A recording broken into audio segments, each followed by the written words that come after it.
Welcome back, gang. This is part 2 of our Chapter 15 lecture series for your textbook, Give Me Liberty, by Dr. Eric Foner.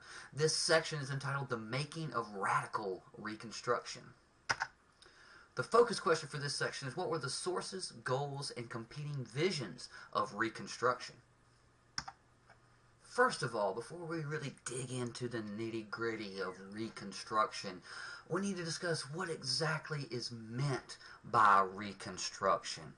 Well, there's really two ways to think about it, and both of them work in tandem together and are equally as valid. First, there is political Reconstruction, which is essentially reforming Southern state governments and rejoining them to the Union. Second of all, but no less important, is social Reconstruction, the reorganization of Southern society based on Northern social and economic ideas and ideologies. Neither political or social Reconstruction worked as was originally envisioned. It did, however, profoundly reshape Southern politics and society in both intentional and unintentional ways. In the immediate aftermath of the Civil War and the assassination of President Abraham Lincoln, President Andrew Johnson favored a Reconstruction policy that was more conciliatory towards the South, and he wished to allow ex-Confederates to resume their former positions of power in Southern government. And as such, whites attempted to restore as much of the pre-war social, political, and economic order as they could. And one of the first things that many states put forth were new black codes, which were laws passed by new Southern governments to regulate the lives of former slaves, essentially limiting African American freedom, and although allowing for the elimination of slavery, essentially relegating African Americans to a second-class status, not much above their status under the systems of slavery. They restricted voting for African Americans. They restricted the ability for African Americans to serve on juries or testify against whites. There were new vagrancy laws that basically stated anybody who was termed a vagrant, or what someone who today we refer to as homeless or something of that nature, could be arrested and possibly spend some time in jail, or more often than not, they would be assigned to work essentially under slave-like conditions for some landowner somewhere. And of course there was labor restrictions about certain jobs that African Americans could and could not have.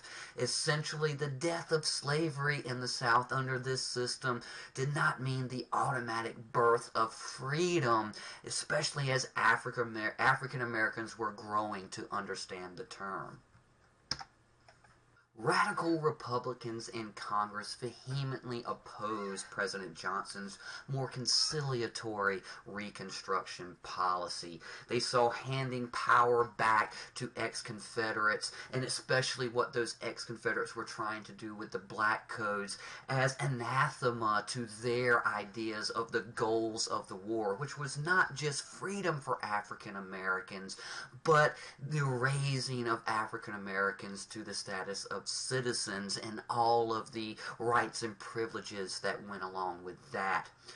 The Radical Republicans called for the dissolution of the new Southern governments that were established under Johnson's Reconstruction plan, and that rebels, these ex-Confederates, especially the high-ranking ones, should be excluded from power. They, of course, supported black male suffrage, the right for African American men to vote. Thaddeus Stevens, this gentleman you see right here, one of the more vocal, radical Republicans of this period, wanted to confiscate land from planters and redistribute it to former slaves. But this proposal, which violated the revered ideas of private property rights, failed to pass, something that we discussed in the last section of this lecture series.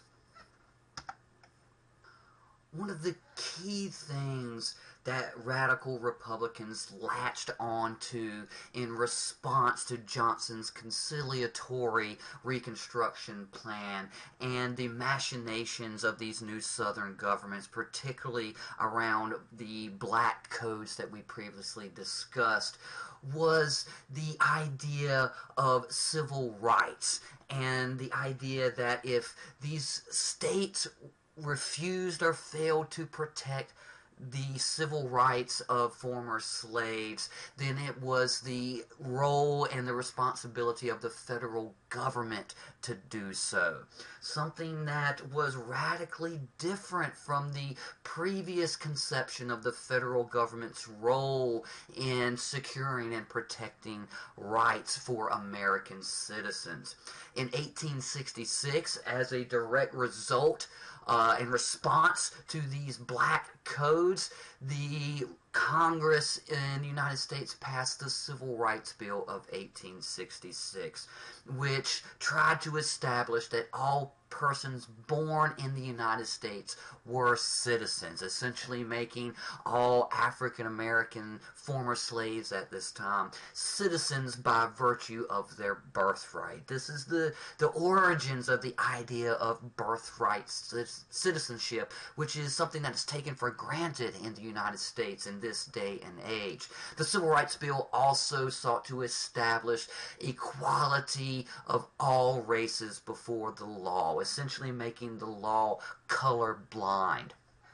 This Civil Rights Bill was vetoed by President Johnson, who argued that the national government should not have authority over state affairs. That was kind of the traditional ideology surrounding the nature of the relationship between federal and state governments.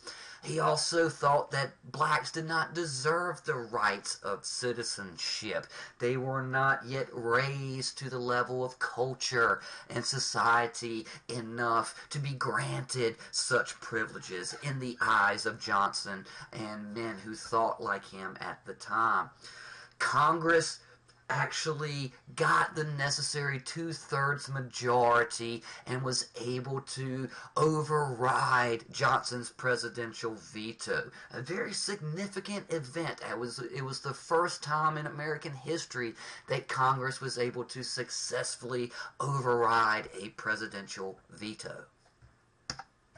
In response to President Johnson's veto of the Civil Rights Act of 1866, radical Republicans in Congress began to create a new congressional plan for Reconstruction. And due to the fact that at this time they had a majority in Congress, they essentially were able to take the reins of Reconstruction out of the president's hands and place it in their own hands, which gives us a stark demarcation between presidential Reconstruction and congressional, or otherwise known as radical Reconstruction. One of the first things as a part of this new congressional Reconstruction plan was the passage of the 14th Amendment. That was essentially very similar to that Civil Rights Bill of 1866. However, of course, it raised these ideas to the level of constitutional authority, which further strengthened these concepts first introduced in the Civil Rights Bill of 1866. Of course, in the 14th Amendment, it secured the idea of birthright citizenship. And it also empowered the federal government to protect the rights of all Americans, regardless of what state they resided in or were citizens of, essentially transforming the nature of the relationship between federal and state governments. The 14th Amendment, like the Civil Rights Act before it, provided equal protection of the laws regardless of race. However, it did not provide for black suffrage, and this was a compromise between radical and more moderate Republicans at the time, who still viewed suffrage as, just a step too far in black citizenship rights, at least at that stage of the game. The 14th Amendment became the central issue of the 1866 political campaign, and the debates over the 14th Amendment led to President Johnson losing much public support for his policies. And the success of the 14th Amendment allowed radical Republicans in Congress to piggyback a new act on the surge in support that they received due to the 14th Amendment. This act was the Reconstruction Act, which profoundly altered the nature of Reconstruction. It divided the South into 5 military districts that allowed for the occupation of these districts by the United States Army, and essentially had these districts governed by this military order up until new state governments could be formed that rejected the power of the ex-Confederates that had come to the fore in the immediate aftermath of the Civil War. The Reconstruction Act also provided for black male suffrage, a central plank of the radical Republicans' platform for Reconstruction. The Reconstruction Act officially started the period that is known as radical Reconstruction in the South. Of course, President Johnson did not take the radical Republicans' efforts in Congress to essentially usurp his authority over Reconstruction lying down. And this tension caused lots of issues between the legislative and executive branches of the federal government at this time. And as these tensions built and grew to ever-increasing levels, radical Republicans in Congress began to look to other ways to secure the success of their Reconstruction plan. And one of these was essentially a plot to get rid of President Johnson. And the first aspect of this was the passage of the Tenure of Office Act, which essentially barred the president from removing certain office holders, including cabinet members, without consent of the Senate. Now, this broke with decades of tradition in the executive branch, where the president essentially had carte blanche authority to hire and fire cabinet members and other office holders within the executive branch itself. Non-elected office holders, of course. Essentially, at his free will. Johnson viewed the act as unconstitutionally limiting his authority.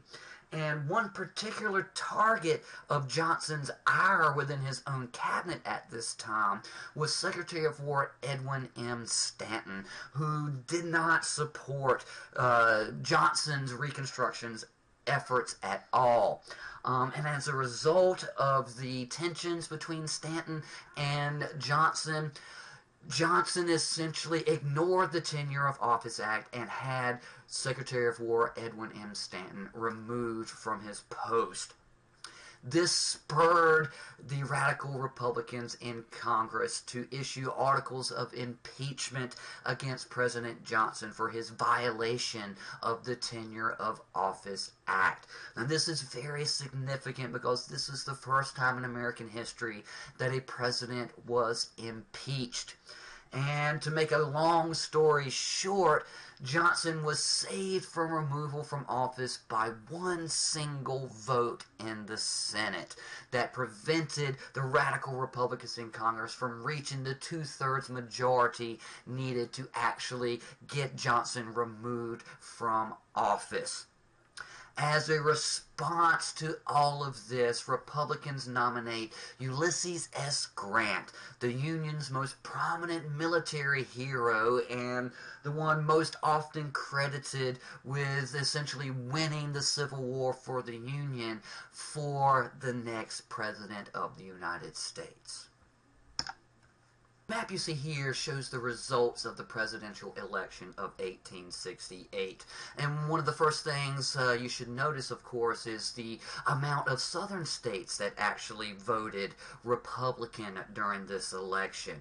Of course, you have to keep in mind that by 1868, radical Reconstruction was firmly in place in the South. And due to the Reconstruction Act and some of the stipulations on that, particularly regarding the necessity of former Confederates to give an oath of loyalty to the federal government before they were re-granted their citizenship rights and the ability to vote, Republicans in the South had gained control of many of these southern state governments and reduced the amount of Democratic votes possible at the time. Of course, you also see there were a few states, Virginia, Mississippi, and Texas, that still could not vote because they still had not been readmitted officially to the Union yet, as they had not fulfilled all of the requirements of the Reconstruction Act quite yet. One of the things that I also want you to notice, of course, is the electoral vote here. Grant won the electoral vote in a landslide, 214 to 80. However, if you look over here at the popular vote, it wasn't quite so cut and dry, with Grant only receiving 53% of the popular vote. Next step in radical Republicans' Reconstruction efforts, and really the culmination of those efforts, was the 15th Amendment to the Constitution, which prohibited the federal and state governments from denying any citizen the right to vote because of race. This was one of the central tenets of radical Republican policy, and the 15th Amendment was their way to get this into place. However, the amendment did leave the door open to suffrage restrictions, including such things as literacy tests and poll taxes, which we'll come back to in a few chapters from now. It also did not extend the right to vote to women, something that severely angered the women's suffrage movement at the time. And of course, remember, the women's suffrage movement and the abolition movement up until this time were very closely related to each other. Still, the amendment was the culmination of the overall abolitionist movement in the United States. And in many ways, the 13th, 14th, and 15th Amendments have been viewed by many as essentially a second founding of the country. These amendments established the principle of equality before the law. They transformed the relationship between the federal government and the states, and also the relationship of and the nature of the Constitution itself. Remember, if you recall from American History 1, the Bill of Rights essentially enumerated negative rights, which were things that the government could not do, whereas the constitutional amendments, the 13th, 14th, and 15th, were enumerated positive rights, which were things that the federal government could do and had the role to protect. Again, this was a fundamental transformation of the nature of the relationship between states and the federal government and the nature of the Constitution itself. Transform the Constitution into a vehicle for seeking freedom and protection, which opened the door to minority groups of all stripes to lobby for their own rights and privileges underneath the law. It transferred the power to define citizens' rights from the state to the national government. Again, another profound change in the very nature of the government and its relationship to the people in the United States. Again, all of these combine to really illustrate and underpin this idea of an entire second founding of the country itself. So what about women in this period?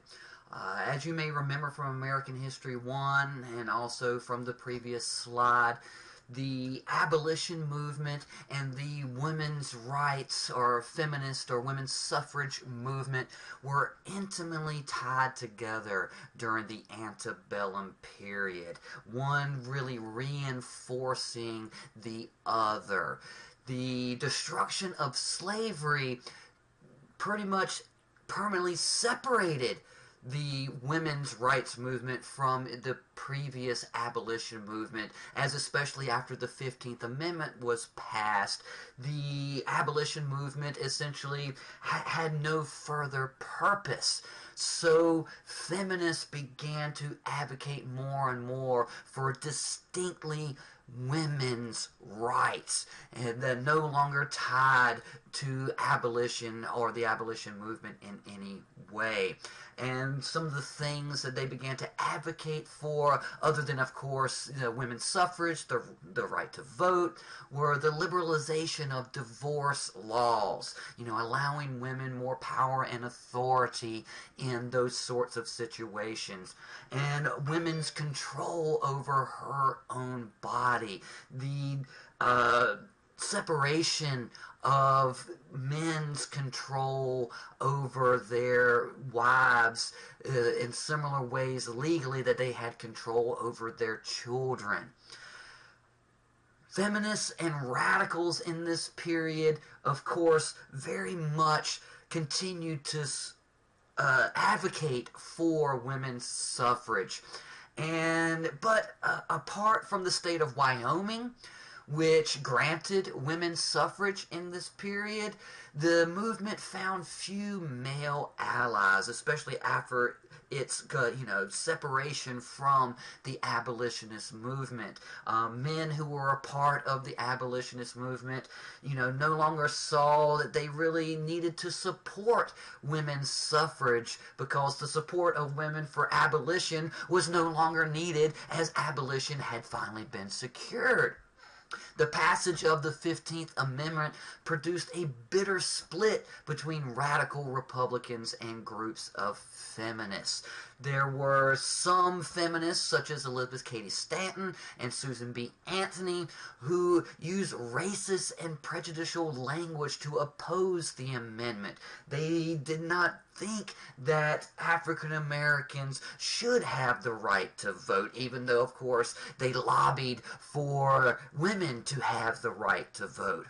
Other feminists, on the other hand, supported the amendment, and that was an outgrowth, of course, of their general support of the abolition movement in general, and saw the 15th Amendment in particular as a stepping stone to universal suffrage, which, of course, would include women. So there it is. That concludes part 2 of our Chapter 15 lecture series. As always, study hard, and I'll see you soon.